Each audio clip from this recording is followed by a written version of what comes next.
آج کی ویڈیو میں ہم بتائیں گے کہ شیطان کی کمزوری کیا ہے۔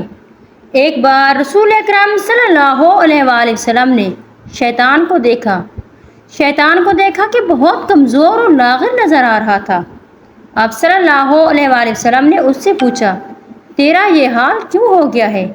شیطان نے کہا کہ اے رسول خدا صلی اللہ علیہ وآلہ وسلم، آپ کی امت کے 6 کاموں کی وجہ سے میں پریشان ہوں اور ان 6 کاموں نے مجھے لاغر کر دیا۔ مجھے ان کاموں کو دیکھنے کی طاقت نہیں ہے، میں ان کا متحمل نہیں ہوں۔ اور وہ 6 کام یہ ہیں۔ نمبر 1، جب ایک دوسرے سے ملاقات کرتے ہیں تو سلام کرتے ہیں۔ نمبر 2، ایک دوسرے سے مصافحہ کرتے ہیں۔ نمبر 3، ہر کام کا ارادہ کرنے سے پہلے انشاءاللہ کہتے ہیں۔ نمبر 4، گناہ ہو جائے تو استغفار کرتے ہیں۔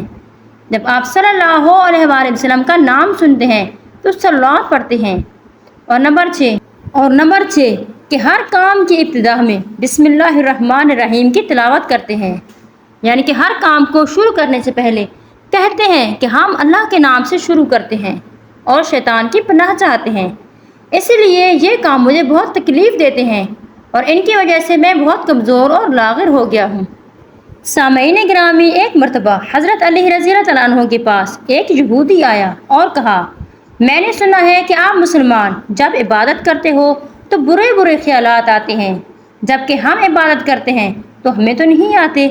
اس پر حضرت علی رضی اللہ عنہ نے جواب میں فرمایا، اگر ایک گھر فقیر کا ہو اور ایک گھر امیر کا ہو تو چور کہاں جائے گا؟ یہودی نے کہا کہ یقیناً امیر کے گھر میں جائے گا۔